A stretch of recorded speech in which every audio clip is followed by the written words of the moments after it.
بسم اللہ الرحمن الرحیم۔ السلام علیکم، کیسے ہیں آپ لوگ؟ امید کرتی ہوں کہ سب ٹھیک ہوں گے، خیریت سے ہوں گے۔ اللہ تعالیٰ سے دعا کرتی ہوں کہ یا اللہ تیرے جتنے بھی بندے تجھ سے آس لگائے بیٹھے ہیں، امید لگائے بیٹھے ہیں، یا اللہ تعالیٰ ان کی دعاؤں پر کن فرما دیجیے۔ اللہ جتنے لوگ بھی تجھ سے دعا کر رہے ہیں، اللہ پاک سب کی دعاؤں کو قبول و منظور فرما لے۔ جتنے لوگ استغفار کر رہے ہیں، سب کے استغفار کو قبول و منظور فرما لے۔ یا اللہ تعالیٰ سب کی پریشانیوں کو ختم کر دے، تکلیفوں کو ختم کر دے، مالی پریشانیاں ختم کر دے،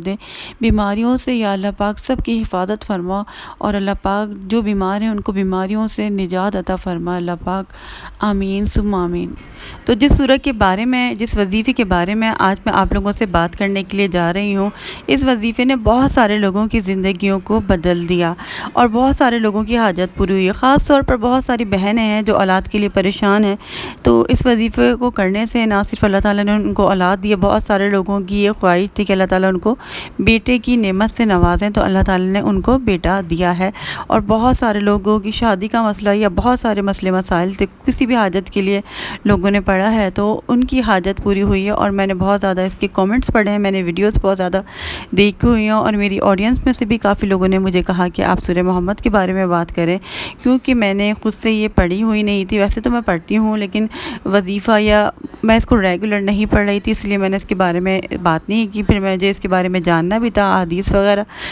کا ریفرنس دے کر ہی میں بات کرتی ہوں، تو پھر میں نے سوچا کہ آج آپ کے ساتھ شیئر کرتی ہوں، کیونکہ میں نے اس کو اپنے اذکار میں شامل کیا ہے، اور کیوں شامل کیا ہے وہ بھی بتاؤں گی، اور احادیث بھی اس کے بارے میں جو بھی ہیں وہ بھی بتاؤں گی، اور کس کس کو فائدہ ہوا ہے اور پڑھنے کا طریقہ، جن کو فائدہ ہوا انہوں نے کس طریقے سے پڑھا تھا، وہ بھی میں آپ کو بتاؤں گی۔ تو جو لوگ میرے چینل پر نئے ہیں، میرے چینل کو سبسکرائب کر دیں، ساتھ میں بیل آئیکن بھی دبا دیجیے تاکہ کوئی بھی میری نئی ویڈیو آئے گی تو فوراً آپ لوگوں کو مل جائے گی۔ تو میں آج آپ کو اپنی سسٹر کی میریکل اسٹوری سنانے جا رہی ہوں، لیکن آپ میں سے جتنے بھی لوگ کسی کی بھی میریکل اسٹوری سنتے ہیں، خاص طور پر اگر میں کوئی بتا رہی ہوتی ہوں تو وہ ریئل لائف اسٹوریز ہوتی ہیں، ٹھیک ہے؟ تو پھر ظاہر سی بات ہے وہ آپ کو موٹیویٹ کرنے کے لیے اپنی اسٹوری بتا رہے ہوتے ہیں، تو نظر لگنے کا خدشہ ہوتا ہے، تو آپ لوگ پلیز ضرور دعا کیا کریں کہ اللہ پاک ان کو نظر بد سے بچائے، اور اللہ تعالیٰ ان کے اوپر اپنا فضل و کرم اور زیادہ فرمائے، آمین ثم آمین۔ تو میں اپنی سسٹر سے بات کر رہی تھی سورہ محمد کے بارے میں، لیکن مجھے یہ چیز پتہ نہیں تھی، مجھے فرسٹ ٹائم پتہ چلی ہے۔ انہوں نے مجھے بتایا کہ سورہ محمد جو ہے وہ میں پڑھا کرتی تھی، کیونکہ ان کی ایک بیٹی تھی، اور پھر ان کی ساس کو شاید شوق ہوگا بیٹے کا، لیکن میں تو خیر مجھے لگتا ہے کہ بیٹیاں جو ہے وہ بہت بڑی نعمت ہے، مجھے سمجھ نہیں آتا لوگ بیٹے کیوں مانتے ہیں، بیٹے بھی نعمت ہیں لیکن بیٹیاں رحمت ہیں، ان کے گھر میں آنے سے بہت زیادہ برکت آتی ہے۔ تو ایک چیز اور میرے دماغ میں تھی بیٹیوں کو لے کر کے، جب ہمارے پیارے نبی صلی اللہ علیہ وآلہ وسلم کی پیدائش ہوئی تھی تو عرب میں کوئی بھی بیٹا پیدا نہیں ہوا تھا، تو میں یہ پڑھ کر تھوڑی حیران تھی سن کر کہ ایسا کیوں ہوا تھا، پھر کیا بیٹیاں بیٹوں سے کم ہوتی ہیں؟ تو پھر میرا جو ہے نا یہ کنفیوژن دور ہوا، میں نے پڑھا اس کے اندر کہ دیکھیں جو عرب میں بیٹے پیدا نہیں ہوئے تھے اور بیٹیاں پیدا ہوئی تھیں وہ کس لیے ہوئی تھیں، کیونکہ ہمارے پیارے نبی صلی اللہ علیہ وآلہ وسلم تو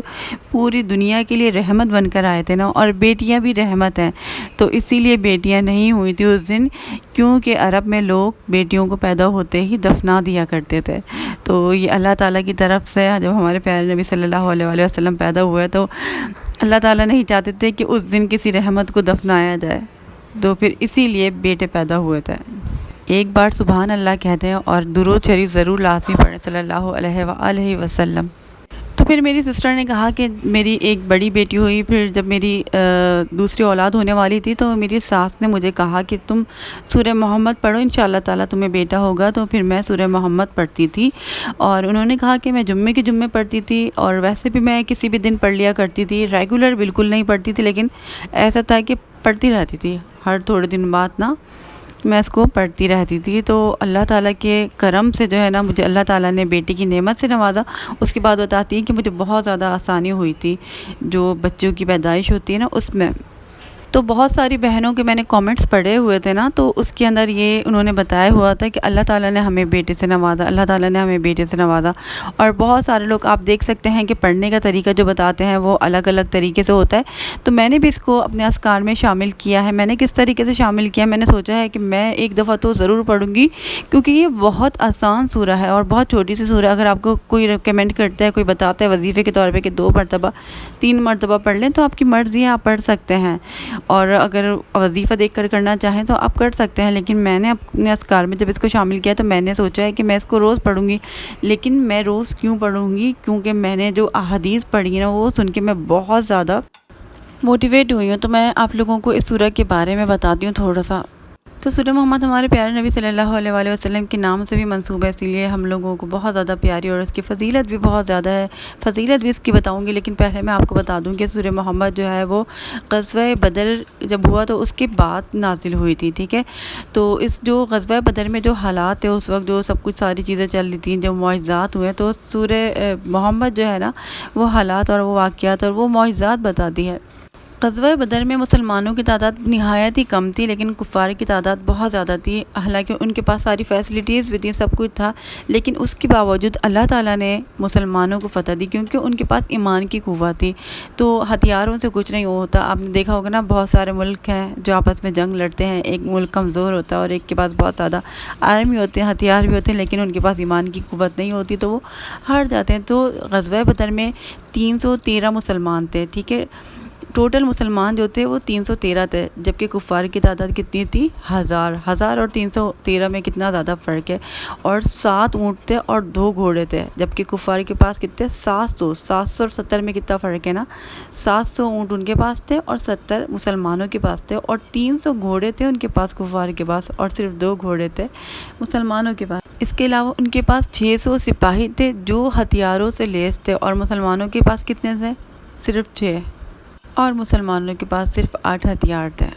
اچھا، غزوہ بدر جو ہے نا وہ مسلمانوں کی بہت عظیم فتح تھی۔ آپ لوگ اس کے بارے میں پڑھیں، میں اسکول میں مجھے یاد آ جاتا ہے کہ میں غزوہ بدر کے بارے میں بہت زیادہ شوق سے پڑھتی تھی، اتنی انٹرسٹنگ ہے، آپ اس کے بارے میں ضرور پڑھیے گا۔ اصل میں جنگ بدر جو تھی نا وہ حق اور باطل کے بیچ جنگ تھی، اور اس جنگ کا جو مقصد تھا نا وہ اللہ تعالیٰ ایمان والوں کو آزمانا چاہتے تھے، اور بہت سارے مسلمان جو تھے نا وہ اللہ تعالیٰ کی راہ میں جہاد کرنے سے، لڑنے سے جو ہے نا تھوڑا گھبرا رہے تھے، مطلب بے یقینی کی کیفیت میں تھے، تو اس سے جو ہے ان کی جو ایمان کی طاقت ہے نا وہ پتہ چلتی تھی۔ تو اس سورہ میں ہمیں کیا پیغام دیا گیا ہے؟ اس سورہ میں جو ہمیں پیغام دیا گیا ہے وہ یہ ہے کہ جو دین خدا کی مدد کرتا ہے اللہ بھی ضرور اس کی مدد کرتا ہے اور اس کو ثابت قدم بنا دیتا ہے۔ اس کے علاوہ جو خدا کے احکام کو برا سمجھتا ہے نا، خدا بھی اس کے اعمال کو ضائع کر دیتا ہے۔ اور تیسرا یہ ہے کہ عبرتیں بکھری ہوئی ہیں، انسان کو انہیں دیکھ کر عبرت حاصل کرنا چاہیے اور خود اپنی اصلاح بھی کرنی چاہیے۔ اور چوتھا یہ سبق ملتا ہے کہ دین سے لاپرواہ زندگی گزارتے ہوئے کھانے پینے میں مست رہنے کا نتیجہ جہنم میں جاتا ہے۔ استغفر اللہ۔ اچھا، میں اس سورہ کو کیوں پڑھنا چاہتی ہوں؟ کیونکہ یہ سورت جو ہے سورہ محمد، یہ اتنی خوبصورت سورہ ہے کہ اس کو پڑھنے سے ہمارے دل کو اتنا زیادہ سکون ملتا ہے، اور ہمیں اپنے ایمان کو بڑھانے میں، یقین کو بڑھانے میں اللہ تعالیٰ میں بہت زیادہ مدد ملتی ہے، اور اللہ تعالیٰ پر بہت زیادہ یقین ہو جاتا ہے، اور شک و شبہات جو ہمارے دماغ میں آ رہے ہوتے ہیں نا وہ ختم ہو جاتے ہیں اس سے۔ تو آپ لوگ بہت سارے لوگ جو وظیفے کر رہے ہیں، سورہ بقرہ، استغفار، بہت ساری چیزیں پڑھ رہے ہوتے ہیں، دعا بھی مانگ رہے ہوتے ہیں، تو آپ کو لگتا ہے کہ شاید یقین کی کمی ہے اس لیے ہماری دعا قبول نہیں ہو رہی۔ اگر آپ چاہتے ہیں کہ آپ کا یقین، آپ کا ایمان بڑھے تو آپ سورہ محمد پڑھا کریں اور اس کو اپنی لائف میں شامل کر لیں۔ یہ بہت زیادہ خوبصورت سورہ ہے۔ کیوں خوبصورت ہے آپ کو حدیث سے بتاتی ہوں کہ ایک حدیث کے مطابق ہمارے پیارے نبی صلی اللہ علیہ وآلہ وسلم نے کیا فرمایا ہے۔ ہمارے پیارے نبی صلی اللہ علیہ وآلہ وسلم نے فرمایا ہے کہ اس سورہ کی جو بھی تلاوت کرنے والے ہیں نا تو اس کو کبھی بھی شک نہیں ہوگا، وہ اپنے مذہب کے بارے میں کسی بھی شک و شبہ میں مبتلا نہیں ہوگا، کیونکہ شیطان کا کام کیا ہے؟ ہمیں بہکانا، ہمیں بھڑکانا، تو وہ ہمیں اپنے دین سے دور کرنا چاہتا ہے، تو وہ ہر طریقے کی وسوسے خیالات ہمارے دماغ میں ڈالتا ہے، اور اگر ہمارا ایمان کمزور ہے تو ہم بالکل پھنس جاتے ہیں اس کے چنگل میں نا، اور ہم اپنے دین سے دور ہونے لگ جاتے ہیں۔ بہت سارے لوگ استغفر اللہ اپنے دین سے پھر بھی جاتے ہیں۔ تو ہمارے پیارے نبی صلی اللہ علیہ وآلہ وسلم نے بھی یہی فرمایا ہے کہ اس سورہ کی تلاوت کرنے والے کو کبھی شک و شبہ کا سامنا نہیں کرنا پڑے گا، وہ کبھی بھی اپنے دین پر شک نہیں کرے گا، اور وہ اللہ اور حضرت محمد صلی اللہ علیہ وآلہ وسلم کی امان میں رہے گا انشاءاللہ تعالی۔ اور اس سورہ کو پڑھنے والا شرک اور کفر جیسے گنہونے جرم سے، گناہ سے بچا رہے گا انشاءاللہ تعالی۔ اللہ پاک ہم سب کا ایمان سلامت رکھے، آمین۔ تو جو کوئی اس سورہ کو ریگولر پڑھے گا نا تو اس کے دل میں ہمارے پیارے نبی صلی اللہ علیہ وآلہ وسلم کی محبت پیدا ہو جائے گی، اور جب وہ قیامت والے دن اپنی قبر سے نکلے گا نا تو ہمارے پیارے نبی صلی اللہ علیہ وآلہ وسلم کا دیدار نصیب ہوگا۔ اس کے علاوہ جب وہ مر جائے گا اور اس کی قبر پر فرشتے سلامتی بھیجیں گے،